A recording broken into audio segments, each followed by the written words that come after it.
Hi guys, welcome to my second ever YouTube video. If you're new around here, on this channel I'm going to be covering everything to do with Amazon's upcoming title New World.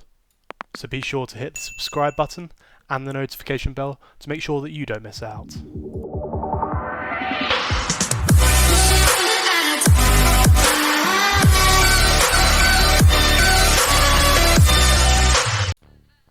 Alright guys, just for a quick overview here of what we're going to be covering in this video and the various character progressions that are in the game. So we're going to be looking at core attributes, trade skills and weapon mastery. To both survive and thrive in New World, you will need to overcome many challenges. Learning new skills and abilities will allow you to advance your adventure in the game. As I mentioned in the overview, your character progresses across three major categories: core attributes, trade skills and weapon mastery. Whilst you're free to master as many or as few weapons and trade skills as you like, your core attributes ultimately govern a large part of how powerful you are relative to the various hostile creatures and other players in Aeternum. Let's start by breaking down your character's core attributes. Guys, as you can see from the screen now, these are the 5 core attributes: strength, dexterity, intelligence, focus and constitution. When you first arrive in Aeternum, your character will already have 5 points in each of these slots, and it will never drop below that. You can't go below 5. Each time that your character levels up, you'll be granted an additional attribute point to spend in whichever attribute you choose. Gains from attributes are soft capped at 60 points.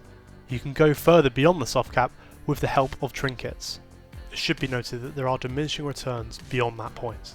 If you feel that you've placed a point in error, or you want to switch up your total allocation of points, you can respec your attributes for a small fee of coin in the game. However, it should be noted that early in the game, respecs are free for players, so that they have the opportunity to experiment with various different builds. Okay guys, now we're going to break down what the core attributes actually mean. So what is strength? What is dexterity? Let's get into it. Strength governs the power of your melee weapons.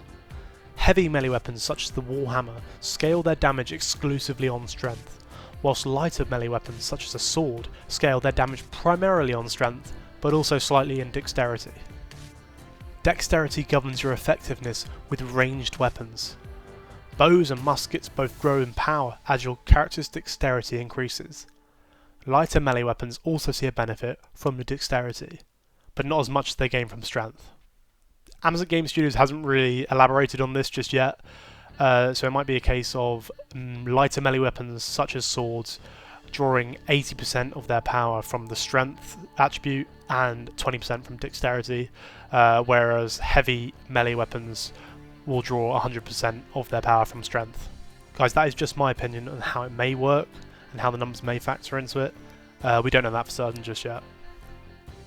Intelligence governs your power with magical weapons, including any magical perks that may be on your weapons.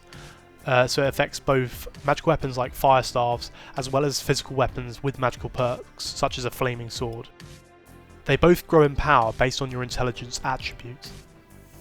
Focus governs your mana recovery and your skill cooldowns.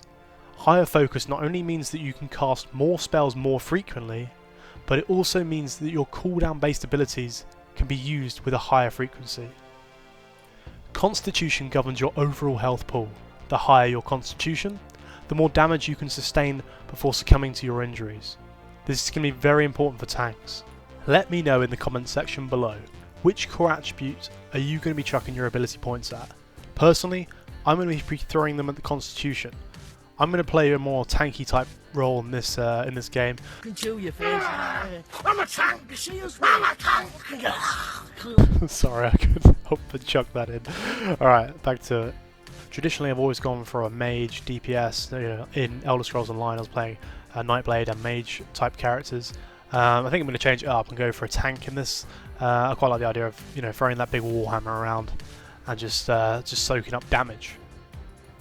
All right, guys. Now let's move on to trade skills. The trade skills within New World are a variety of non-combat skills that you can master. There are 4 gathering skills, 5 refining skills, and 7 crafting skills, as you can see on the screen now.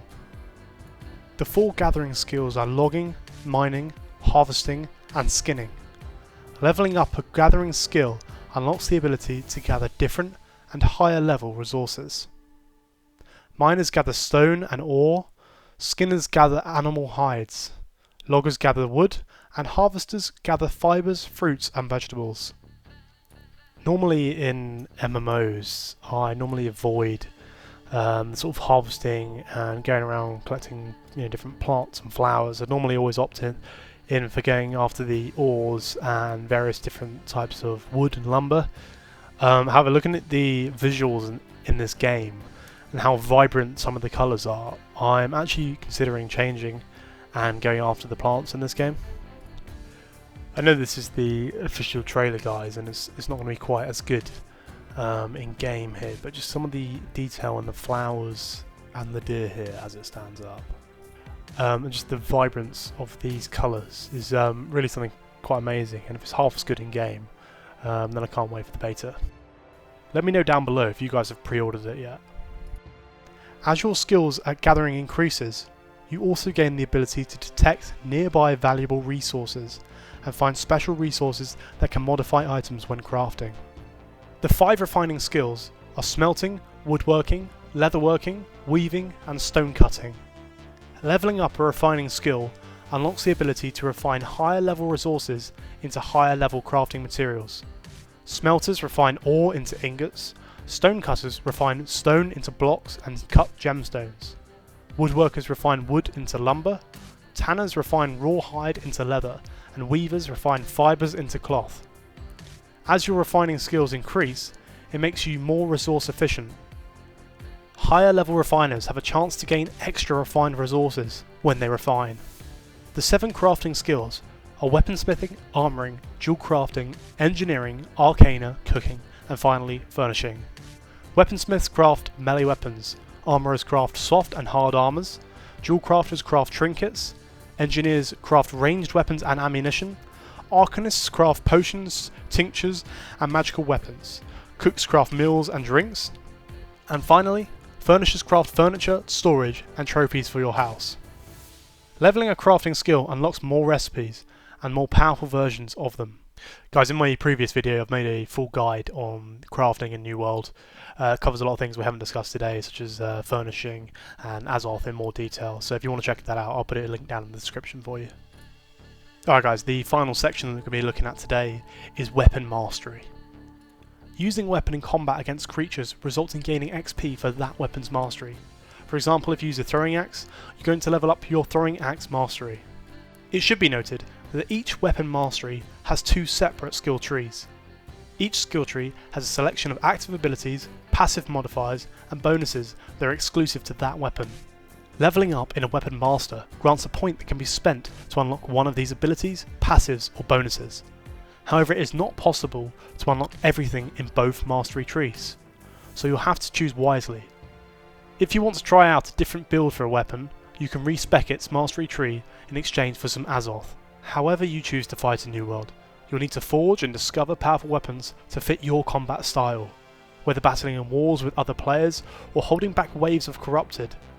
Your combat skills will mean the difference between life and death.